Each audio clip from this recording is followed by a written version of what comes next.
How's it going, guys? My name's Wilson. I made a recent video on 10 of the most likable players in the NBA today. If you haven't had a chance to watch it, I highly recommend you to check it out. I think you'll love it. Now, onto the most hated players. Because of their attitudes, questionable calls favoring them, those are some of the things that makes a lot of people hate certain players. With that said, here are 10 of the most hated players in the NBA today. Rajon Rondo. There's a reason why he's been on 6 different teams the last 5 seasons. Rondo has had many enemies involving both active and retired players. Him and Ray Allen still don't get along, and because of his giant ego refusing to back down from anyone, he seems to get involved in at least one dramatic altercations every season, whether it's on the court or in the locker room. We've seen it during the Lakers' second game of the season when he spit on Chris Paul, drew a couple punches, and trashed him to the media, calling him a horrible teammate, had beef with Isaiah Thomas, not liking the fact the Celtics had prepared to air the thank you video for IT, and his success with Boston, went at it with Thomas during a Pelicans-Lakers game last season, got into an altercation with head coach Rick Carlisle when he was with the Mavs, one of the most respected coaches in the league, had a weird lone season with the Bulls, expressed his frustrations, calling out Dwayne Wade and Jimmy Butler, didn't have a good run with the Kings, will probably continue bouncing around playing elsewhere next season. Chris Paul, one of the most disliked guys amongst the players,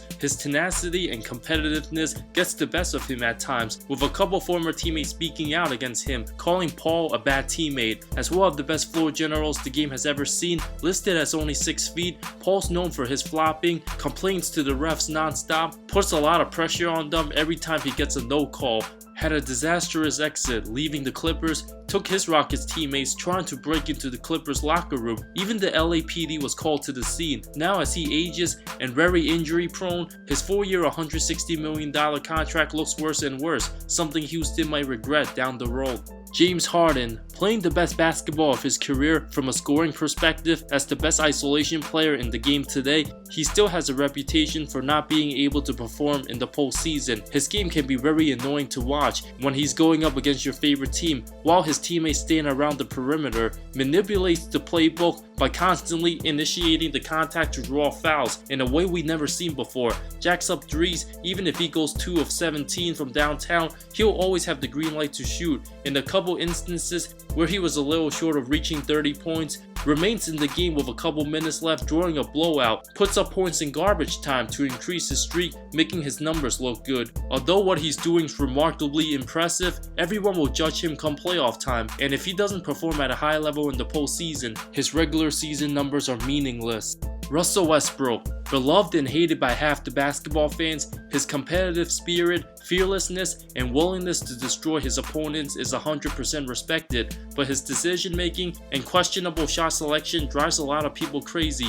Despite putting up historic numbers with his triple doubles, especially standing in the lane to grab rebounds instead of closing out playing defense, makes you wonder if he only plays for stats. Relying too much on hero ball, many question whether he plays winning basketball and doubts his ability to ever win a title with his play style. Carmelo Anthony, still waiting for his next move. You either love or hate Melo, and it's always been that way. Now being passed around like a hot potato, with the fact that he refuses to embrace a lesser role as he ages, makes many wonder if he places his own ego ahead of success for the team. Being called the ball hog and labeled as selfish for much of his career, with his desire to shoot the ball and not even try to find the open guy at times, combined with his lack of playoff success, raises a huge question mark for his legacy. Never adapting to the style of today's game, combined with his lack of defense, and basically remaining the same player he was since his rookie season. He's only won 1 playoff series this whole decade, and everywhere Carmelo goes, the problem seems to follow.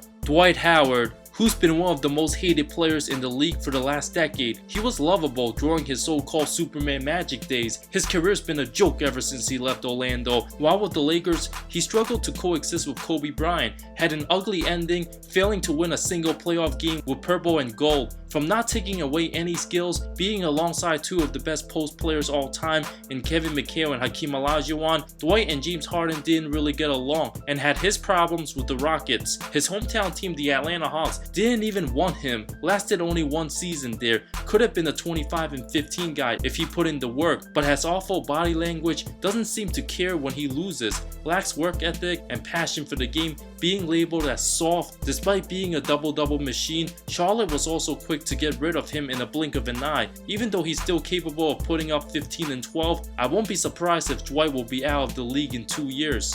LeBron James, the greatest player of his generation. Of course, there will always be some sort of hate, often being debated with Michael Jordan, triggers millions of fans. The media will mention LeBron's name every 10 minutes non-stop. Everything he tweets out, his opinions on just about any topic, even if it has nothing to do with basketball, or any of his Instagram posts and stories will instantly be reposted by dozens of outlets. Many times, all those national TV sports shows don't even talk about any other NBA teams. They only talk about LeBron. What LeBron ate for breakfast would be breaking news. We all understand he's incredible and amazing, but people are just sick of hearing LeBron. All the attention he receives, everybody has an opinion on LeBron James. Every time his team plays bad, all the players get all the blame, but when he wins, he gets all the credit. Nonetheless, he will always be one of the greatest players to ever play this game. We might never see another guy like him again.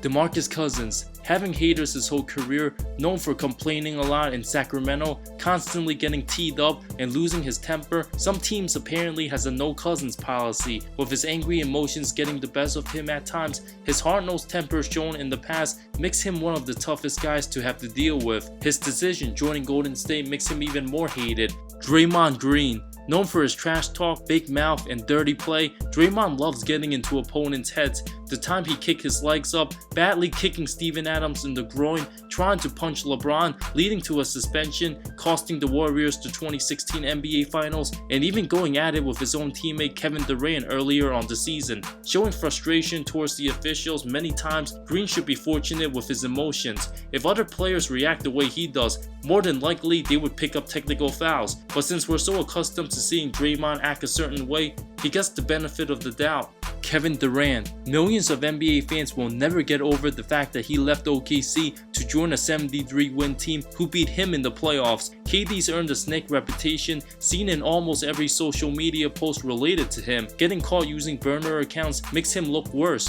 No matter how many rings he wins with Golden State, many still won't respect him. Even if he wins 4 Finals MVPs with Golden State, it will always be Curry's team. It's not until when he goes to another team, becomes the leader and face of that franchise, wins a championship with a team like the Knicks, then will more people begin to give KD his respect. 10 of my most honorable mentions include Zaza Pachulia. In case you've forgotten, Zaza's still in the league right now with the Detroit Pistons. Jimmy Butler, after showing his displeasure with the Wolves, trashing his team in practice, letting the public know about it. Marcus Smart, known for his excellent flopping. Kawhi Leonard, after what he did to San Antonio. Andrew Wiggins, with his ridiculous contract, still not performing at the level many expected. Chandler Parsons for his absurd contract. Lonzo Ball because of LeVar Ball. J.R. Smith for his embarrassing moments. Tristan Thompson, also because he's overpaid. And Austin Rivers, who many players love to hate. Who are some of the players you hate in the NBA today? Let me know in the comments below. Thank you so much for watching this video. I talk NBA comparisons, amazing storylines, NBA history, and anything basketball that will interest you. If you love the NBA, subscribe for more content, more great stuff coming soon. I love all of you. See you next time.